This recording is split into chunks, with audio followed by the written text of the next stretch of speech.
आपको ये पता होगा कि भारत कुछ महीने पहले ही यूनाइटेड नेशन सिक्योरिटी काउंसिल का अगले 2 सालों के लिए नॉन परमानेंट सदस्य चुना गया था और भारत का कार्यकाल नए साल की पहली तारीख यानी कि आज के दिन से ही शुरू होना था। अब यूएनएससी की परमानेंट सीट और वीटो पावर भारत के लिए डिप्लोमेटिक एंगल से काफी बड़ा मुद्दा तो है ही, मगर दूसरी तरफ देखा जाए तो ये मुद्दा भारत के लिए काफी भावुक भी है। अब फ्रांस ने इसी मुद्दे को दोबारा उठाकर पुराने जख्मों को दोबारा ताजा कर दिया है। दरअसल हिंदुस्तान टाइम्स के हवाले से ये खबर सामने निकल कर आ रही है कि भारत में फ्रांस के एम्बेसडर इमैनुअल लेनन ने यूनाइटेड नेशन सिक्योरिटी काउंसिल में अगले 2 सालों के लिए भारत का स्वागत किया है। इमैनुअल लेनन ने कहा है कि फ्रांस यूएन सिक्योरिटी काउंसिल में अगले 2 साल के लिए भारत के कार्यकाल के लिए अपनी तरफ से बधाई देता है। फ्रांस भारत के साथ मिलकर अंतर्राष्ट्रीय कानून का पालन करने, आतंकवाद से लड़ने और मल्टीलेटरल वर्ल्ड ऑर्डर को डिफेंड करने यानी कि बहुपक्षीय नीति की रक्षा करने के लिए एक साथ मिलकर काम करने के लिए काफी उत्सुक है। यहाँ तक तो ठीक था, लेकिन उन्होंने इसी के साथ आगे ये भी कह दिया कि फ्रांस चाहता है कि यूएन सिक्योरिटी काउंसिल में जरूरी रिफॉर्म किए जाएं, जिससे भारत को भी यूएन सिक्योरिटी काउंसिल में एक परमानेंट सीट मिले। अब इसी बयान के बाद ये मुद्दा एक बार फिर से चर्चा का विषय बन गया है और ये भारत के लिए कुछ खास खुशी की बात नहीं है, क्योंकि ये पहली बार नहीं है जब फ्रांस ने भारत को यूएन सिक्योरिटी काउंसिल का परमानेंट सदस्य बनाने की वकालत की हो।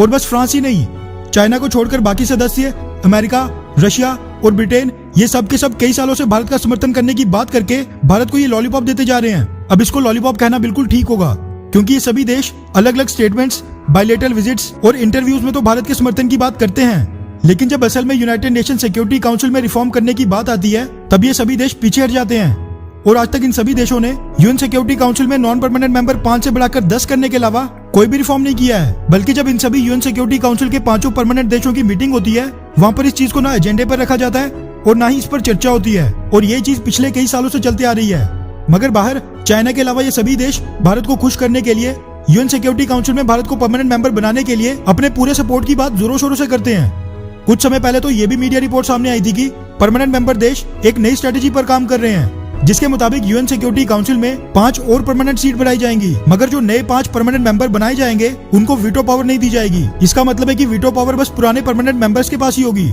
इस चीज से ये साफ हो जाता है कि असली मुद्दा वीटो पावर का ही है। वहीं भारत के प्रधानमंत्री मोदी जी भी ये मुद्दा कई बार अंतर्राष्ट्रीय मंचों पर आक्रामक होकर उठा चुके हैं, मगर 5 परमानेंट मेंबर देशों के रवैये को देखकर ये बिल्कुल नहीं लगता कि ये कभी भारत या फिर किसी और देश को वीटो पावर देंगे। वैसे आपको क्या लगता है कि क्या चाइना के रहते भारत कभी यूएन सिक्योरिटी काउंसिल का परमानेंट मेंबर बन पाएगा या फिर कभी नहीं? नीचे कमेंट करके अपनी राय जरूर बताएं।